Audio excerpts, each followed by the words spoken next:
साथियों, स्वागत है आप सभी का एक बार फिर से मेरे चैनल पर। तो जैसा कि हम बायोटेक के एंजाइम्स को कवर कर रहे थे, उसी के क्रम में अब हम कुछ और एंजाइम्स को देखते हैं और यहाँ पे जो हमारा नेक्स्ट एंजाइम जिसके बारे में हम चर्चा करने वाले हैं, जो कि आपका पॉलीमरेज़ है। और इसके बारे में हमने ऑलरेडी आपको मॉलिक्यूलर बायोलॉजी जब मैंने आपको पढ़ाया था, तो वहाँ पे हमने ऑलरेडी इसके बारे में चर्चा कर रखा है। तो इसको बहुत ज़्यादा डिटेल में यहाँ पर हम नहीं कवर करेंगे, बस आपको केवल मोटी-मोटी बातें मैं आपको रिकॉल करा देता हूँ और आप अपनी कॉपी में जहाँ पे भी आपने पॉलीमरेज़ के बारे में सारी चीज़ों को आपने नोट डाउन किया होगा, वहाँ पे आप जाके इसको रिकॉल कर लीजिएगा। बेसिकली आपका डीएनए पॉलीमरेज़ जो होता है, ये आपका ग्रुप ऑफ पॉलीमरेज़ होता है, जो कैटालाइज़ करता है न्यू डीएनए स्ट्रैंड को बाय यूजिंग डीएनटीपी जो होता है, ये इसका सबस्ट्रेट होता है। एक टेम्पलेट स्ट्रैंड को पहचान के आपका क्या करता है, बहुत सारे और भी डीएनए मॉलिक्यूल को रेप्लिकेट करने में ये हमारा काम आता है। डीएनए पॉलीमरेज़ एंजाइम जो होता है, वो सिंथेसाइज़ करता है न्यू डीएनए स्ट्रैंड को हमेशा 5 प्राइम टू 3 प्राइम डायरेक्शन में। और ये कॉन्सेप्ट मैं जितने भी लेक्चर्स आप मेरे बार-बार देखते हैं, मैं इस बात को हमेशा हाइलाइट करता हूँ कि चाहे वो आपका डीएनए की सिंथेसिस हो, ठीक है? चाहे वो आपका आरएनए की सिंथेसिस हो, इसमें कोई कन्फ्यूज़न ही नहीं आना चाहिए। वो आपका 5 प्राइम टू 3 प्राइम सिंथेसिस होता है, ठीक है? और इवन अगर आपसे ये भी पूछा जाए कि जब आप डीएनए की सिंथेसिस पढ़ते हैं, तो वहाँ पे आपका एक ओकाज़की फ्रैगमेंट बनता है, उसकी भी सिंथेसिस 5 प्राइम टू 3 प्राइम होती है। लेकिन यहाँ पर मैं आपको एक चीज़ और बता देना चाहता हूँ कि जब आप डीएनए की सिंथेसिस आर्टिफिशियली करते हैं, ठीक है? हमेशा याद रखिएगा, चाहे वो प्रोटीन हो, चाहे वो डीएनए हो, नेचुरली क्या होता है, डीएनए की synthesis 5 prime to 3 prime direction होगा बेटा, और प्रोटीन की synthesis N terminal to C terminal होता है। लेकिन जब आप आर्टिफिशियली सिंथेसिस करते हैं, और ये क्वेश्चन जो है अभी आपका रिसेंट में आईसीएमआर जेआरएफ में आया है, आप देख लीजिएगा, शायद 2022 में ये क्वेश्चन पूछा गया है। और एक बार ये क्वेश्चन आपका गेट में भी जो है वो आपका पूछा जा चुका है 2020 के एग्जाम में। तो जो आर्टिफिशियल जब हम इसकी सिंथेसिस करते हैं, हम लेबोरेटरी में जब हम कृत्रिम रूप से या आर्टिफिशियली जब हम प्रोटीन और डीएनए की सिंथेसिस करना का प्रयास करते हैं, तो उसमें क्या होता है कि प्रोटीन की सिंथेसिस जो होती है वो सी टर्मिनल से एन टर्मिनल की तरफ होती है, और डीएनए की जो सिंथेसिस होती है वो उल्टी होती है, मतलब उल्टा सिंथेसिस होता है 3 प्राइम टू 5 प्राइम। तो ये की पॉइंट याद रखिएगा, एग्जाम में आपसे पूछा जाएगा। और हालांकि समय रहेगा तो इसके बारे में जब हम बायोटेक को और डिटेल में पढ़ेंगे, तो हम इसको समझेंगे कि आखिर ऐसा क्यों होता है। बस अभी के लिए आपको मोटे तौर पे केवल ये याद रखना है कि जब आपके बायोलॉजिकल सिस्टम में होता है, तब वो नॉर्मल 5 टू 3 प्राइम होता है, या अगर मैं प्रोटीन की बात करता हूं तो वो हमारा N terminal to C terminal होता है। लेकिन जब हम आर्टिफिशियली सिंथेसिस करते हैं, तो ये इसका जस्ट अपोजिट हो जाता है। तो बस ये की पॉइंट को क्या करना है, आपको अपनी कॉपी में नोट डाउन करना है, ताकि एग्जाम में क्वेश्चन आए तो आप इसको सॉल्व कर सके।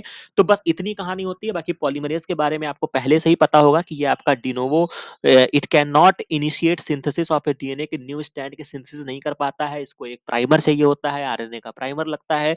तो वो सारी चीजें जो होंगी वो आप जाके मेरे उस पर्टिकुलर वीडियो में देख लीजिएगा। इन एडिशन टू डीएनटीपी, इनको एक प्राइमर चाहिए होता है। प्राइमर जो होता है वो आपका ओलाइगो न्यूक्लियोटाइड होता है। ये बात याद रखिएगा, एग्जाम में क्वेश्चन पूछा जाएगा। जो कि फ्री 3 प्राइम ओएच ग्रुप होता है, जिसके ऊपर क्या कर सकते हैं कि आप चैन को ग्रो कर सकते हैं। तो ये आपका एक बेसिक कॉन्सेप्ट होता है, जब भी आपने डीएनए पॉलीमरेज पढ़ा होगा। इसके अलावा जब आप पॉलीमरेज के बारे में आते हैं, तो आप प्रोकैरियोट्स की अगर मैं बात करता हूं, तो वहां पे 3 तरीके के पॉलीमरेज होते हैं, फर्स्ट, सेकंड, थर्ड। तो इनकी अपनी अपनी कुछ खास एक्टिविटी होती है। किसी भी बुक में अगर आप जाओगे तो एक बहुत बढ़िया सा चार्ट मिल जाएगा, मैं भी यहाँ पे पेस्ट करना मेरे से रह गया है। तो उनमें जितनी भी properties polymerase first, second, third के बारे में होती है, उनको आप लर्न कर लीजिएगा। बेसिकली जो आपका पॉलीमरेज फर्स्ट होता है, एक्सिबिट करता है, यानी कि शो करता है, बहुत सारी एक्टिविटीज के पास होती है। 5 prime to 3 prime exonuclease activity भी होती है, और 3 prime to 5 prime exonuclease activity होती है। तो ये आपका बहुत ही इंपॉर्टेंट एंजाइम होता है, जो कि आपके प्रूफ रीडिंग एक्टिविटी भी करता है, प्राइमर को रिमूव करने का भी काम करता है, और इसके अलावा पॉलीमराइजिंग एक्टिविटी तो इसके पास 5 प्राइम टू 3 प्राइम होती ही है। तो बाकी आप उस मेरे वीडियो में जाएंगे तो मैंने वहां पे पॉलीमरेज के बारे में चर्चा किया हुआ है, तो आसानी के साथ ये सारी चीजें आपको समझ में आ जाएंगी। बाकी नॉर्मल जो आपका डीएनए का पॉलीमरेज है, वो आपका न्यूक्लियोटाइड को ऐड करता है। कहाँ ऐड करता है, बस ये याद रखना है, 3 prime OH and of the DNA के मॉलिक्यूल पर ये आपका ऐड करता है। जब इसकी सिंथेसिस होती है, ये आपका 5 प्राइम है, ये आपका 3 प्राइम ओएच है, न्यूक्लियोसाइड ट्राइफॉस्फेट आ रहा है, पायरोफॉस्फेट के फॉर्म में निकल जाता है, एक फॉस्फेट यहाँ पे लगता है, यहाँ पे 3 फॉस्फेट के फॉर्म में आया था।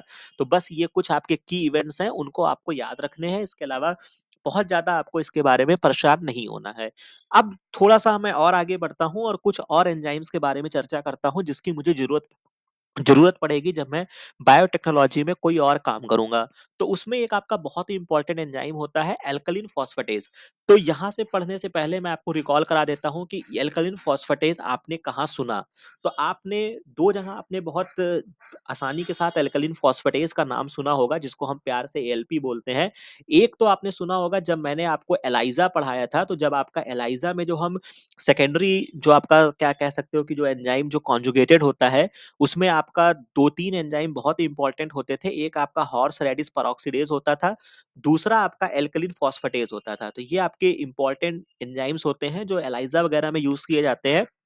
बाकी ये आपके एल्कलीन फॉस्फेटेज जो होता है ये आपका बायोलॉजिकल मार्कर के तरीके के यूज किया जाता है। बहुत सारे डिजीज के केस में इसका लेवल घटता या बढ़ता रहता है, तो उस क्लिनिकल लेवल पर भी आप एल्कलीन फॉस्फेटेज को आप पाएंगे। और इसके अलावा जब आपका बोन की एक्टिविटी होती है, अगर आप बोन बायोलॉजी पढ़ते हैं, तो वहां पे जब आप बोन्स में क्या होता है, फॉस्फेट का डिपोजिशन, फॉस्फेट का रिजर्वायर होता है, तो जो फॉस्फेट को डिपॉजिट करने का काम करता है वो आपका एल्कलीन फॉस्फेटेज होता है। तो ये सारी चीजें आप एएलपी को पाएँगे। तो हालाँकि एल्कलीन फॉस्फेटेज करता क्या है, तो नाम से ही स्पष्ट है, जब आपने थोड़ी बायोकेमिस्ट्री पढ़ी होगी, तो फॉस्फेटेज यानी कि याद रखिएगा, बायोलॉजी में या जब भी आप बायोकेमिस्ट्री पढ़ते हैं, तो वहाँ पे जब आप फॉस्फेट ग्रुप को ऐड करते हैं, ठीक है? अगर मैं फॉस्फेट ग्रुप की बात करता हूँ, अगर आप इसको ऐड करते हैं, तो उसके लिए जो एंजाइम होता है, उसको मैं काइनेज बोलता हूँ, ठीक है? और एक जो आपका और एंजाइम होता है जिससे हम फॉस्फेट ग्रुप को हटाते हैं, तो उसको हम फॉस्फेटेज बोलेंगे। बहुत ही सिंपल सी बात है। तो उसी तरीके से जो आपका एल्कलीन फॉस्फेटेज होता है, ये यूज किया जाता है, रिमूव करता है टर्मिनल फॉस्फेट ग्रुप को from the 5 prime end of the DNA strand. बस याद रखिएगा, बहुत इंपॉर्टेंट। और इवन अभी हमने जब सीएसआईआर का क्वेश्चन सॉल्व किया था, तो वहां पे एक क्वेश्चन शायद 2019 के क्वेश्चन पेपर को मैंने डिस्कस किया था जब, तो वहां पे एक 4 ऑप्शंस दिए गए थे और एक ऑप्शन में दिया गया था कि एल्कलीन फॉस्फेटेज जो है वो फॉस्फेट ग्रुप को रिमूव करता है फ्रॉम द 3 प्राइम एंड। वही वो ऑप्शन गलत हो गया था।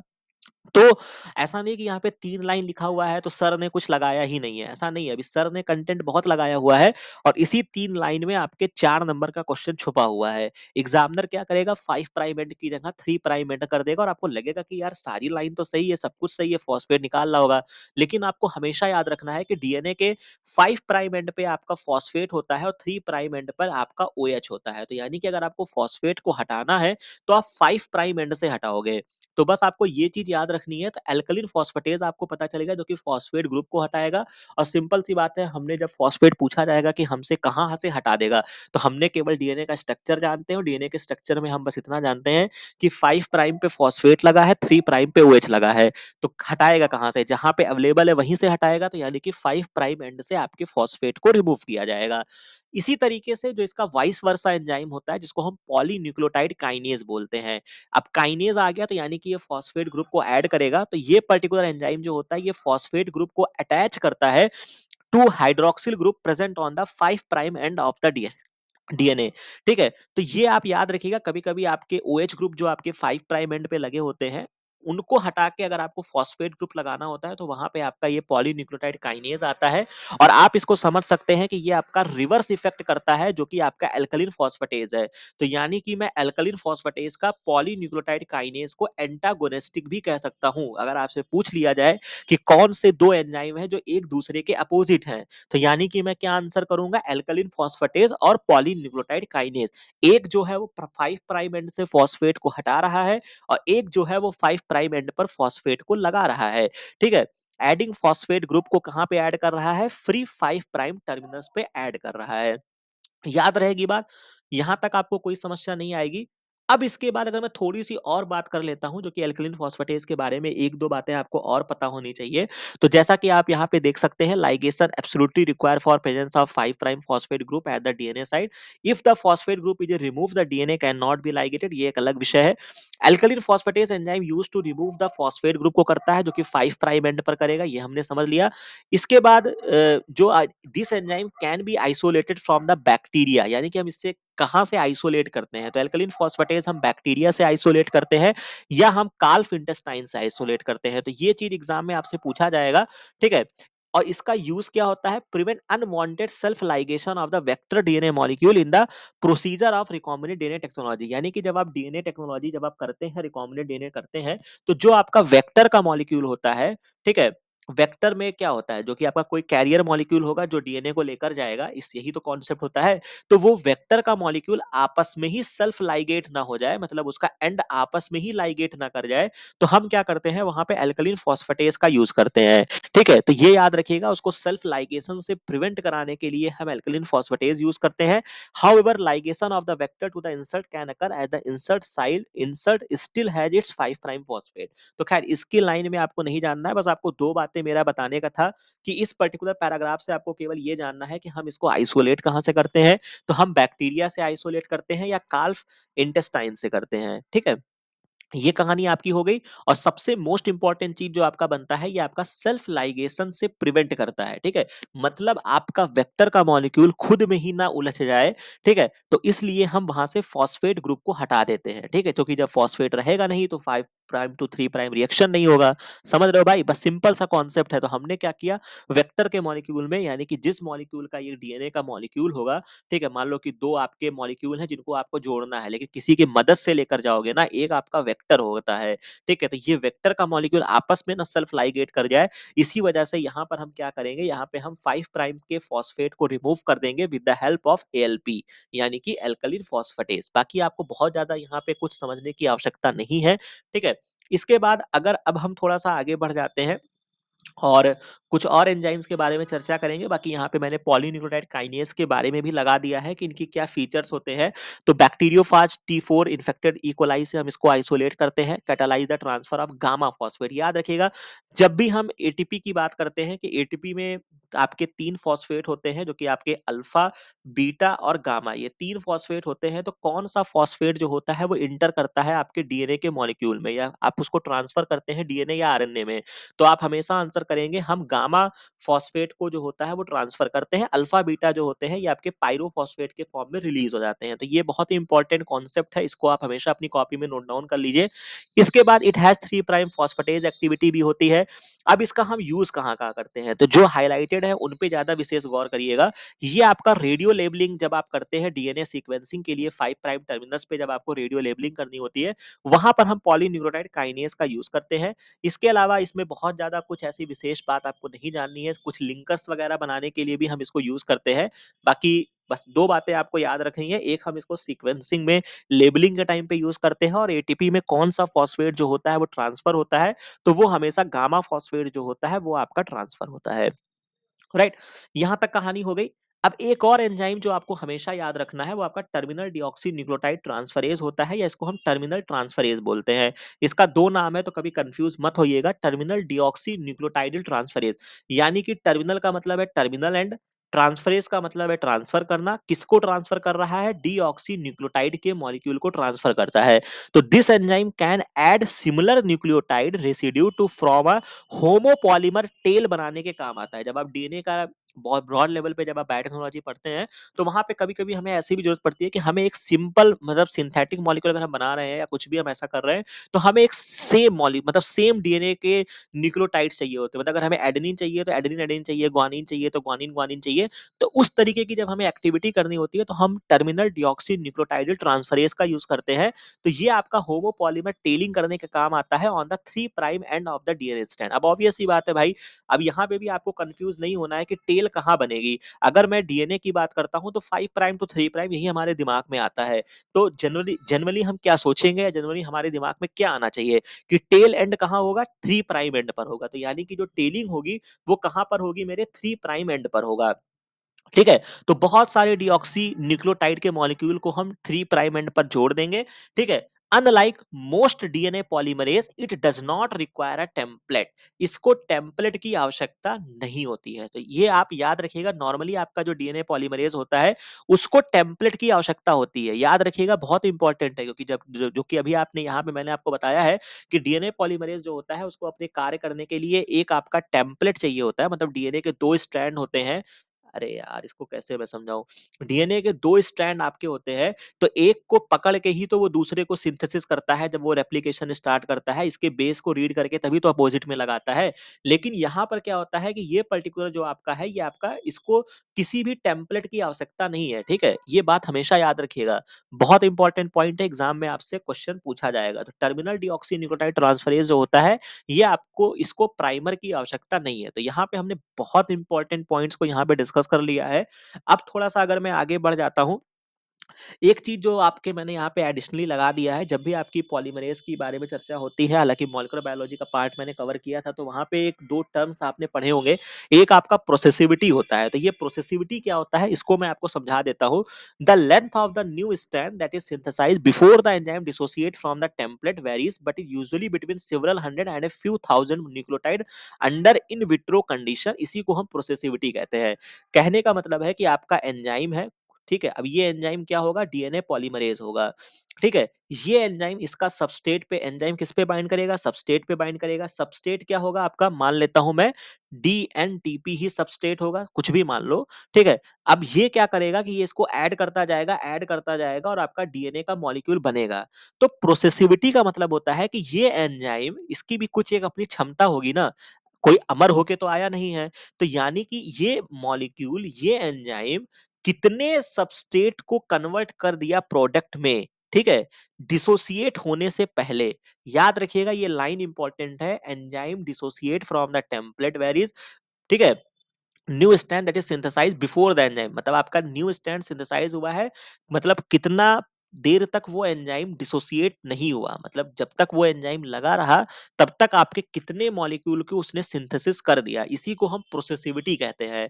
General DNA polymerase with high processivity, जो कि आपका T4 डीएनए पॉलीमरेज होता है और इसके डेरिवेटिव होते हैं, जिसको हम यूज करते हैं डीएनए बायोटेक में, with low processivity E. coli DNA polymerase and derivatives, since the highly processivity enzyme enable longer DNA strand to be synthesized। समझ रहे हैं, जो आप नॉर्मल E. coli पढ़ते हैं उसकी प्रोसेसिविटी कम होती है, लेकिन जो आपका T4 डीएनए पॉलीमरेज होता है उसकी प्रोसेसिविटी ज्यादा होती है। और प्रोसेसिविटी का मतलब हमने समझ लिया है कि जब एंजाइम आपके सबस्ट्रेट पे बाइंड किया तो उस वो एंजाइम वहां से हटने से पहले कितने लोग, मतलब 5,000 मॉलिक्यूल को ऐड कर पाया, डीएनटीपी को ऐड कर पाया, कि 10,000 को ऐड कर पाया। अब यहां से समझ लो बहुत सिंपल भाषा में, ठीक है, कोई पॉलीमरेज है जो 5,000 डीएनटीपी को ऐड कर दिया और कोई है जो 1,000 डीएनटीपी को ऐड किया, तो प्रोसेसिविटी किसकी ज्यादा हुई, जिसकी 5,000 डीएनटीपी को ऐड किया उतने ही समय में, मान लो कि टाइम सेम है, ठीक है, टाइम मैं मान लेता हूं 1 घंटा, 1 घंटे में किसी ने 5,000 को ऐड किया, एक एक ने 1,000 को ऐड किया, तो तुम क्या कहोगे किसकी प्रोसेसिविटी ज्यादा है। तो हमेशा हम क्या कहेंगे, जो 5,000 को ऐड किया है उसकी प्रोसेसिविटी ज्यादा है। तो ये बात आप हमेशा याद रखेंगे। तो पॉलीमराइजेशन अलग चीज है, प्रोसेसिविटी अलग चीज है, समझ रहे हैं। तो हमेशा हम सिस्टम में उसको यूज करते हैं जिसकी प्रोसेसिविटी ज्यादा होती है, ठीक है। तो ये एक एडिशनल पॉइंट था जो हमने इसको समझ लिया, क्योंकि आप जब भी बायोटेक पढ़ेंगे तो ये कुछ आपके टर्मिनोलॉजी होते हैं जो एग्जाम में आपसे क्वेश्चंस पूछे जाते हैं, और ये आपके general interview point of view से भी आपसे बहुत क्वेश्चन पूछा जाएगा कि आपका प्रोसेसिविटी का मतलब क्या होता है, बच्चे कंफ्यूज हो जाते हैं। तो ये कहानी आपको मैंने समझा दी। बाकी यहाँ पे आपका एक सुंदर फिगर बना हुआ है जो मैंने टीए ब्राउन से उठाया है, जो कि आप यहाँ पे देख सकते हैं। अल्कलीन फॉस्फेटेज जो है 5 प्राइम से फॉस्फेट को इसने हटा दिया, यहाँ से हट गया, पहले फॉस्फेट यहाँ लगा था, यहाँ लगा था, भाई ऑब्वियस सी बात है ये 5 to 3 है, अपोजिट वाला 5 to 3 ये हो गया। अब यहाँ से 5 प्राइम से हट गया, यहाँ ओ OH आ गया, यहाँ आ गया। पॉलीन्यूक्लियोटाइड काइनेज जो होता है ये आपका क्या करता है, फॉस्फेट ग्रुप को लगाएगा, लेकिन क्या लगाएगा, ये आपका जो डीएनए का मॉलिक्यूल था इसमें अनयूजुअल था, हालांकि नॉर्मली 5 प्राइम पे फॉस्फेट होना चाहिए था, लेकिन यहाँ पे OH का मॉलिक्यूल था। लेकिन हमने इसकी मदद से क्या किया, काइनेज है तो काइनेज हमेशा फॉस्फेट ग्रुप को ऐड करेगा, तो पॉलीन्यूक्लियोटाइड काइनेज हो गया, इसको हमने यहाँ पे समझ लिया। टर्मिनल डीऑक्सी ट्रांसफरेज जो होता है ये आपका सिंगल स्टैंडर्ड डीएनए पर भी काम करेगा और ये आपका डबल स्टैंडर्ड पर भी काम करेगा। पहली बात जो वहां पे हमने नहीं इसको पढ़ा है, तो सिंगल स्टैंडर्ड मॉलिक्यूल पे क्या करेगा, ये आपके पर्टिकुलर न्यूक्लियोटाइड को ऐड करता जाएगा, ठीक है, और यहाँ पर भी ये ऐड करता जा रहा है, ठीक है। और हमेशा ऐड कहाँ पे कर रहा है, 3 प्राइम OH एंड पे कर रहा है, और इसकी वजह से एक होमोपॉलीमर जैसा बन रहा है, ठीक है। 2 मॉलिक्यूल लगे, फिर 3 लगे, 4 लगे, इस तरीके से ऐड कर लो, तो ये क्या हुआ, ये पॉलीमर हुआ, लेकिन ये जो भी ऐड करता है एक तरीके का आइडेंटिकल होता है, तो इसीलिए हम इसको क्या बोलते हैं, होमोपॉलीमर टेलिंग बोलते हैं। और इसको कोई टेम्पलेट नहीं चाहिए, यहाँ के इसके सामने कोई एक डीएनए का स्टैंड नहीं रखा हुआ है कि इसको देखकर ये न्यूक्लियोटाइड को ऐड कर रहा है, ये अपने मन से ऐड कर रहा है। ठीक है, तो बस इतना अभी के लिए आप समझ लीजिए। बाकी यहाँ पर ये आपका लिखा हुआ है, ठीक है। इस फिगर के जो ये 3 पॉइंट्स है, इसको अपनी कॉपी में नोट डाउन कर लेना, जो मैंने आपको समझा दिया है। होपफुली आपको ये पर्टिकुलर पॉइंट आपको समझ में आ गया होगा। अब थोड़ा-सा और आगे बढ़ जाता हूँ और 1-2 पॉइंट और है। एक एंजाइम आपने रिवर्स ट्रांसक्रिप्टेज़, जो कि आपने बहुत पढ़ा होगा, डीएनए जो कि आपके बायोटेक में क्वेश्चंस भी बहुत आता है, रिवर्स ट्रांसक्रिप्टेज़। हालाँकि जब भी इसका ज़िक्र आता है तो आपको सबसे पहले क्या याद आ जाना चाहिए? आपको एड्स का मॉलिक्यूल याद आ जाना चाहिए, एड्स डिज़ीज़ याद आ जानी चाहिए। तो जब आप एड्स पढ़ते हैं तो जो वहाँ पे जो आपका वायरस होता है, जो कि आपका एचआईवी वायरस की वजह से होता है, और जब भी आपसे पूछा जाएगा कि जो आपका एचआईवी वायरस होता है उसमें कितने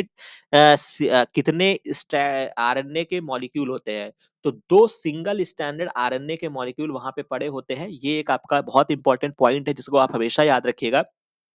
और एचआईवी के केस में क्या होता है कि ये अपने नंबर्स को बढ़ाता रहता है with the help of reverse transcriptase. तो ये बहुत ही इंपॉर्टेंट है, याद रखिएगा। तो इसको हम क्या बोलते हैं? इसको हम आरएनए डायरेक्टेड डीएनए पॉलीमरेज बोलते हैं। तो यानी कि एग्जाम में क्वेश्चन पूछा जाता है कि रिवर्स ट्रांसक्रिप्टेज क्या करता है। जैसे आपने सेंट्रल डॉगमा जब आपने पढ़ा होगा, तो उसमें क्या होता है बेटा, सबसे पहले डीएनए से आपका आरएनए बनता है, आरएनए से आपका प्रोटीन बनता है। इसको हमने ट्रांसक्रिप्शन बोला, इसको हमने ट्रांसलेशन बोला, और डीएनए से डीएनए के बनने को हमने क्या बोल दिया? रेप्लिकेशन बोल दिया। कोई दिक्कत नहीं आई। लेकिन क्या हुआ, बाद में ऐसा पाया गया कि कुछ मॉलिक्यूल्स ऐसे थे जो आरएनए से डीएनए की सिंथेसिस करने के लिए सक्षम थे। तो उनको क्या बोला गया? उनके पास जो बेटर एंजाइम था वो आपका रिवर्स ट्रांसक्रिप्टेज था। तो याद रखिएगा। बाकी इसमें एक साइंटिस्ट का नाम भी बहुत इंपॉर्टेंट आता है इनके डिस्कवरी के लिए। हालांकि वो मैंने क्वेश्चन पेपर डिस्कशन में बताया है, बट एक बार फिर से मैं बता देता हूँ, जिनका नाम है, स्पेलिंग पे मत जाना, देख लेना, टिमन एंड बाल्टीमोर का नाम आता है। ठीक है? इन्होंने, जिसको टेमिनिज्म बोला जाता है, इन्होंने ही बताया कि जो आरएनए मॉलिक्यूल है वो भी आपका डीएनए बनाने में सक्षम होता है, जिसको हम रिवर्स ट्रांसक्रिप्शन बोलते हैं। अब चूंकि क्या होता है कि चूंकि आप आरएनए से डीएनए बना रहे हो, तो रिवर्स ट्रांसक्रिप्टेज को मैं ये भी कह सकता हूं कि ये क्या है? RNA dependent. डिपेंड किस पे है? किसको ये टेम्पलेट मान रहा है? तो आरएनए डिपेंडेंट। और बना किसको रहा है? DNA polymerase. ये क्वेश्चन आपके एग्जाम में डीबीटी में आया है, जाके चेक कर लीजिएगा। डीबीटी जेआरएफ 2021 या 22 में ये क्वेश्चन आपका पूछा गया है। तो ये बात आप पर्टिकुलर याद रखेंगे, बहुत ही इंपॉर्टेंट है रिवर्स ट्रांसक्रिप्शन, जो कि बहुत इंपॉर्टेंट है। और इवन टीलोमरेज वगैरह भी इसी के आसपास होते हुए जाते हैं। ठीक है? बाकी ये पाया कहाँ जाता है? Found in the many retrovirus, जो हमने आपको बता दिया। रिट्रोवायरस में आपका एचआईवी वायरस आ जाएगा। It is used to generate complementary DNA molecule. अब क्या होता है, एक और चीज मैं आपको यहीं पर बता देता हूँ, बहुत गहरी बात यहाँ से मैं आपको बता रहा हूँ, जो आपके इंटरव्यू पॉइंट ऑफ व्यू से बहुत इंपॉर्टेंट है। तो जब आप आरएनए से डीएनए को बनाते हैं, तो जो आपका मॉलिक्यूल बनता है बेटा, ठीक है, ये याद रखिएगा, आरएनए से जब आपका डीएनए बनता है तो क्या बनता है? इसको हम प्यार से कॉम्प्लीमेंट्री डीएनए बोलते हैं। सी डीएनए इसको प्यार से बोला जाता है, जो कि आरएनए के टेम्पलेट से बना होता है, जिसको हम रिवर्स ट्रांसक्रिप्शन प्रोसेस बोलते हैं। अब एक चीज याद रखिएगा कि इसको कॉम्प्लीमेंट्री डीएनए बोला जा रहा है या हम इसको सी डीएनए बोल रहे हैं, ये किस तरीके से नॉर्मल डीएनए से डिफरेंस होगा। ठीक है? ये किस तरीके से नॉर्मल आपके डीएनए से डिफरेंट होगा या आरएनए से आपका डिफरेंस होगा। अब इसमें और इसमें क्या फ़र्क रह गया? अगर मैं इससे पूछूँ कि इस आरएनए में और इस सीडीएनए में क्या फ़र्क रह गया? तो नॉर्मली क्या होता है कि जब आपका इंट्रॉन और एक्सॉन आप पढ़ते हैं, राइट? जब आपकी प्रोसेसिंग होती है तो एक्सॉन जो होते हैं, वो आपका कोडिंग सीक्वेंस होता है, और इंट्रॉन जो होता है वो आपका नॉन कोडिंग सीक्वेंस होता है। लेकिन जब आप यहाँ से आरएनए से डीएनए बना रहे होते हैं, तो चूंकि नॉन कोडिंग आपका हट चुका होता है, तो जिसको आपने पढ़कर आपने अब सी डीएनए बनाया है, उसके पास केवल और केवल कोडिंग सीक्वेंस आपके पास बचा है। तो अगर आपसे ये भी क्वेश्चन पूछा जाए कि सी डीएनए का साइज बड़ा होगा कि छोटा होगा, तो हमेशा जो आपका नॉर्मल आप कंपैरिजन में आपका डीएनए या आरएनए रहा होगा, उसके कंपैरिजन में कॉम्प्लीमेंट्री डीएनए का साइज जो होगा वो आपका छोटा होगा। क्यों छोटा होगा? क्योंकि इंट्रॉन्स आपके निकल चुके हैं। अब जो आपका मॉलिक्यूल बना है वो केवल और केवल एक्सॉन की बेसिस पे बना है, और इसी वजह से इसको हम यूज करते हैं जब हम सीडीएनए, जब हम आप क्यूपीसीआर करते हैं तो उसके पहले हम सीडीएनए प्रिपेयर करते हैं और दुनिया भर की चीजें करते हैं। तो वो प्रोसेस जो होता है वो यही लिए इंपॉर्टेंट होता है, ताकि आपको केवल और केवल आपको कोडिंग मॉलिक्यूल्स मिल जाए। समझ रहे हैं? तो बायोटेक में ये बहुत ही इंपॉर्टेंट है। बाकी अगर मैं आपको फिगर के माध्यम से बता देता हूँ, बाकी जो अभी मैंने आपको पॉइंट बताया है, ये आपसे एग्ज़ाम में और इंटरव्यू में आपसे ये क्वेश्चन पूछा जाएगा। जब आप किसी लैब को जॉइन करेंगे तो अक्सर ऐसे क्वेश्चंस आपके सीनियर्स जो होंगे वो आपसे पूछ लेंगे, तो आप इसको आंसर करने में सक्षम रहेंगे।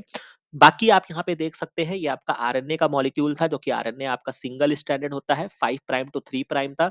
डीएनटीपी यहाँ पे ऐड हुआ, एक प्राइमर आपको लगा, रिवर्स ट्रांसक्रिप्टेज एंजाइम आया जिसको हम आरएनए डिपेंडेंट डीएनए पॉलीमरेज बोलते हैं। तो ये हमने इसको पढ़ लिया। इसका दूसरा नाम क्या है? आरएनए डिपेंडेंट डीएनए पॉलीमरेज याद रखेंगे। और आरएनए स्ट्रैंड की आपकी सिंथेसिस हो गई, जो बना वो आपका सीडीएनए बना। तो इसके बारे में भी मैंने आपको बता दिया है, इसके बियॉन्ड आपको बहुत ज़्यादा जानने की ज़रूरत नहीं है। बाकी आपका जो एक आपका टेलोमरेज़ होता है, वो भी आपका लगभग रिवर्स ट्रांसक्रिप्टेज़ जैसा ही काम करता है, तो उसको भी आप क्या करेंगे, अपनी कॉपी में नोट डाउन कर लीजिएगा, ताकि इसके भी क्वेश्चन्स आपसे पूछे गए हैं कि टेलोमरेज़ जो होता है, वो आपका रिवर्स ट्रांसक्रिप्टेज़ ही है, ठीक है? तो ये भी एग्ज़ाम में क्वेश्चन्स आपसे पूछे जाते हैं, ठीक है? ओके। तो हालाँकि टीलोमरेज़ की स्टोरी आपको कैंसर में देखने को मिलती है, जब आपके डीएनए के जो आपके टीलोमर्स होते हैं वो मेंटेन रखता है रिवर्स ट्रांसक्रिप्टेज़ एंजाइम जो होता है आपका टीलोमरेज़। तो यहाँ तक 2-4 बातें हमने आपको समझा दी हैं, आशा है कि आपको ये समझ में आ गया होगा। अब एक चीज़ आपका और रह जाता है, जो अगला एंजाइम है उसको हम क्या बोलते हैं? पॉली ए पॉलीमरेज़ बोलते हैं। ये भी आपका एक बहुत ही इंपॉर्टेंट एंजाइम है, जो कि आपका क्या करता है, इनकॉर्पोरेट करता है एडेनिन के रेसिड्यू को to the hydroxyl group of 3 prime end of the RNA molecule. और इस मॉलिक्यूल को आपने पढ़ा होगा जब हम टेलिंग करते हैं, आपने पढ़ा होगा जब हमारा डीएनए से आरएनए बना, जब आपने मॉलिक्यूलर बायोलॉजी पढ़ी, ट्रांसक्रिप्शन पढ़ा, तो जब आपका आरएनए बन जाता है, तो 5 प्राइम पे हम इसको कैप करते हैं, फॉस कैपिंग होती है, और 3 प्राइम एंड पर क्या करते हैं, टेलिंग करते हैं। बहुत सारे एडेनिन के रेसिड्यू लगा दिए जाते हैं, जो कि आपका डीएटीपीज की मदद से ये आता है। तो ये जो आपका पर्टिकुलर मॉलिक्यूल होता है, ये आपका पॉली ए पॉलीमरेज होता है। तो इसको याद रखिएगा, ये भी आपका बहुत इंपॉर्टेंट होता है। आपका सीधा ये क्या करता है, एडेनिन के मॉलिक्यूल को ऐड करता है, और ये भी आपका टेम्पलेट इंडिपेंडेंट काम करता है, ठीक है? तो एक मॉलिक्यूल आपको ये भी चाहिए होगा, जिसको हम प्यार से क्या कहेंगे, डीएटीपीस बोलते हैं, यानी कि क्या बोलते हैं, डीएटीपीस को ऐड करेगा पॉली ए पॉलीमरेज। तो यहाँ तक आपको समझ में आ गया होगा। नेक्स्ट पार्ट में हम रेस्ट्रिक्शन एंडोन्यूक्लियस को डिटेल में कवर करेंगे। तो अभी के लिए आज हमने बहुत सारी चीजों को कवर किया है। सबसे पहले बात तो हमने इसके फर्स्ट लेक्चर में हमने लाइगेज को कवर किया, दूसरे में हमने पॉलीमरेज के बारे में समझ लिया, एल्कलिन फॉस्फेटेज और पॉलीन्यूक्लियोटाइड काइनेज के बारे में हमने देख लिया, दोनों के एंटागोनिस्टिक हैं। टर्मिनल डीऑक्सी वाला भी हमने समझ लिया, और प्रोसेसिविटी को समझा, रिवर्स ट्रांसक्रिप्टेज को समझा। सर ने हमको सीडीएनए वाली स्टोरी बता दी, कौन सा छोटा होगा, कौन सा लेंथ बड़ा होगा, वो बता दिया। कुछ इंटरेस्टिंग पॉइंट्स को हमने समझा, टीलोमरेज को समझा, रिवर्स ट्रांसक्रिप्शन को समझा, पॉली ए पॉलीमरेज को भी हमने यहाँ पे समझ लिया है। तो आशा है कि ये चीजें आपको बहुत अच्छे से समझ में आई होगी, और आपकी पढ़ाई भी बहुत अच्छे से चल रही होगी, ठीक है? कंटेंट बहुत सॉलिड है, ऑलरेडी 100 वीडियोस अवेलेबल है। उसके अलावा भी जितने भी वीडियोस अवेलेबल हैं, अगर आपका सिलेक्शन नहीं हुआ है, तो यानी कि अभी आपने उनको उतने अच्छे से नहीं देखा है जितने अच्छे से आपको देखना चाहिए था। तो इस समझदारी के साथ आप उसको पढ़ते रहिए। ये मत सोचिए कि सर आज वीडियो अपलोड करेंगे, नहीं करेंगे, क्या करेंगे। सर को पता है कब क्या करना है, तो उसके लिए बेफिक्र रहिए। इतना आपको पढ़ा के भेजेंगे कि आप एक शिद्दत के साथ अगर आप पढ़ाई करेंगे, तो आप डीबीटी जेआरएफ क्रैक करके निकलेंगे। तो अपने ऊपर भी बिलीव रखिए, अपने टीचर मेंटर के ऊपर भी बिलीव रखिए, और हर दिन पढ़ाई करते रहिए। बाकी मिलते हैं नेक्स्ट वीडियो में नेक्स्ट इन्फॉर्मेशन के साथ। Thank you very much.